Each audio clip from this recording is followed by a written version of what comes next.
Assalamualaikum warahmatullahi wabarakatuh. Perkenalkan, nama saya Feby Setiadi, Nosis 2025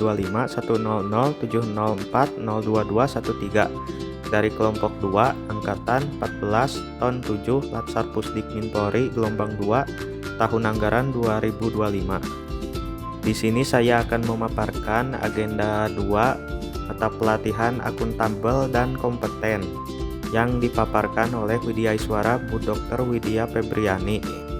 Yang pertama, akuntabel. Di dalam Undang-Undang Nomor 25 Tahun 2009 tentang Layanan Publik, di pasal 4 menyebutkan asas pelayanan publik yang meliputi diantaranya di poin I adalah akuntabilitas. Di gambar ini mengilustrasikan layanan publik di Indonesia. Mental melayani: 1. Mulai dari diri sendiri. 2. Mulai dari yang kecil. 3. Mulai dari sekarang. Pengertian akuntabilitas. Akuntabilitas sering disamakan dengan responsibilitas atau tanggung jawab.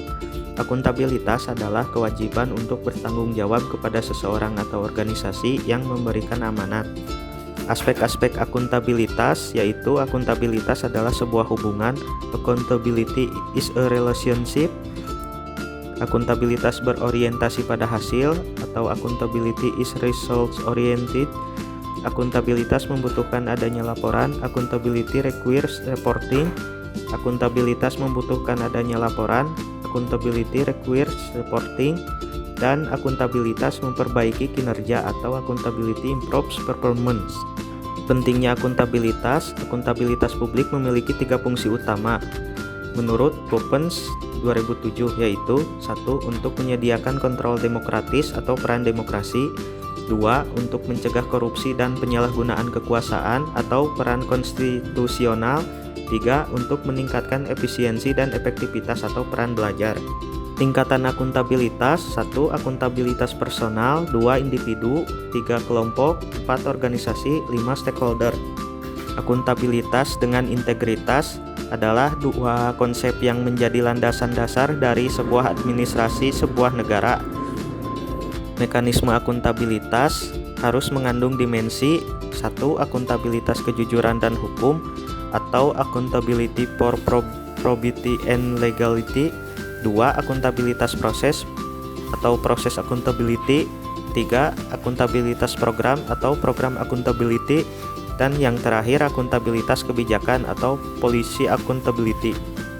Alat akuntabilitas Indonesia diantaranya perencanaan strategis atau strategic plans. Yang kedua, kontrak kerja. Yang ketiga, laporan kinerja.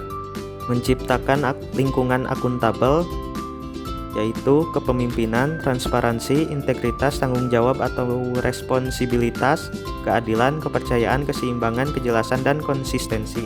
Di sini ada bagan tentang 5 langkah membuat framework akuntabilitas. Yang pertama, tentukan tujuan dan tanggung jawab. Yang kedua, rencanakan apa yang akan dilakukan untuk mencapai tujuan. Yang ketiga, lakukan implementasi monitoring kemajuan. Yang keempat, berikan laporan secara lengkap. Yang kelima, berikan evaluasi dan masukan perbaikan. Tipe konflik kepentingan: yang ke-1 keuangan, yang kedua non-keuangan. Yang diharapkan dari seorang ASN, perilaku individu atau personal behavior. Yang pertama, ASN bertindak sesuai dengan persyaratan legislatif, kebijakan lembaga, dan kode etik yang berlaku untuk perilaku mereka. Yang kedua, ASN tidak mengganggu, menindas, atau diskriminasi terhadap rekan atau anggota masyarakat. Yang ketiga, kebiasaan kerja ASN, perilaku dan tempat kerja pribadi dan profesional, hubungan berkontribusi harmonis, lingkungan kerja yang aman dan produktif. Selanjutnya, ASN memperlakukan anggota masyarakat dan kolega dengan hormat, penuh kesopanan, kejujuran, dan keadilan, dan memperhatikan tepat untuk kepentingan mereka, hak-hak keamanan, dan kesejahteraan. Yang terakhir, ASN melayani pemerintah setiap hari dengan tepat waktu, memberikan masukan informasi dan kebijakan. Yang selanjutnya adalah kompeten. Tantangan lingkungan strategis: PUKA versus PUKA. Yang di sebelah kiri, volatile, uncertain, complex, ambigu. Yang di kanan, visions, understanding, clarity, agility. Kebijakan pembangunan aparatur.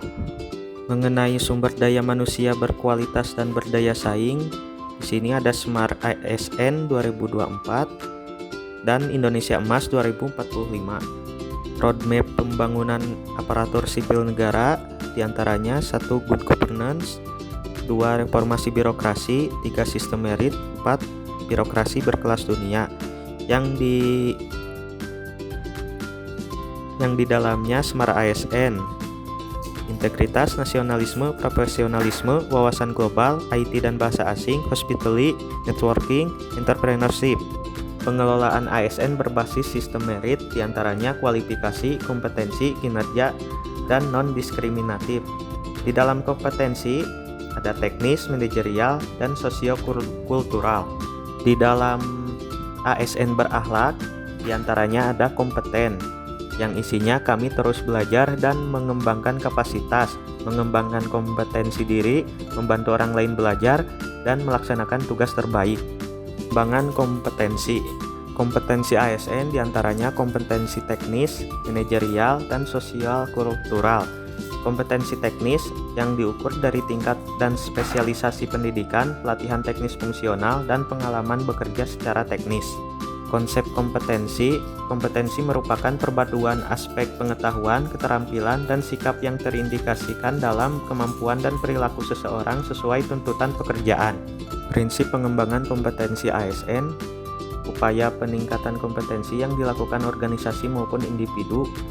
Setiap ASN memiliki hak dan kesempatan untuk mengembangkan kompetensi, diarahkan pada pengembangan kompetensi sesuai kebutuhan jabatan, dan pengembangan kompetensi sebagai salah satu dasar dalam pengangkatan jabatan atau pengembangan karir.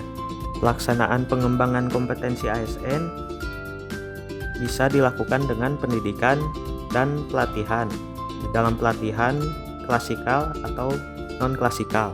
Pendekatan pengembangan kompetensi untuk training atau klasikal 10%, untuk project assignment OJT task force rotation 70%, dan feedback coaching mentoring 20%.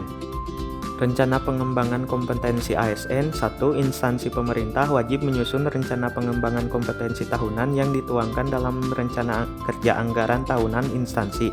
2. Perencanaan pengembangan kompetensi untuk mewujudkan profesionalisasi ASN dengan mempertimbangkan kebutuhan individu pegawai dan kebutuhan umum organisasi dengan sistem perencanaan yang rasional, holistik atau terintegrasi, terarah, efektif, dan efisien. Tingkat perencanaan pengembangan kompetensi ASN diantaranya perencanaan kementerian, lembaga, atau daerah. 2. Perencanaan nasional. Selanjutnya, perilaku kompeten. Berkinerja yang berakhlak. Setiap ASN sebagai profesional sesuai dengan kualifikasi, kompetensi, dan kinerja. ASN terikat dengan etika profesi sebagai pelayan publik dan perilaku etika profesional secara operasional tunduk pada perilaku berakhlak dari Surat Edaran Menpan RB nomor 22 tahun 2021. Meningkatkan kompetensi diri diantaranya merubah mindset, mengembangkan mandiri secara heutagogik, memanfaatkan sumber keahlian pakar atau konsultan, dan melakukan jejaring formal atau informal. Membantu orang lain belajar diantaranya aktif dalam pasar pengetahuan, memanfaatkan dokumen kerja, aktif mengakses dan mentransfer pengetahuan, dan sosialisasi informal. Melaksanakan tugas terbaik diantaranya pengetahuan menjadi karya, makna hidup dan bekerja baik, dan tipikal individu semangat berkarya. Itu saja yang dapat saya sampaikan. Mohon maaf bila ada salah kata. Wassalamualaikum warahmatullahi wabarakatuh.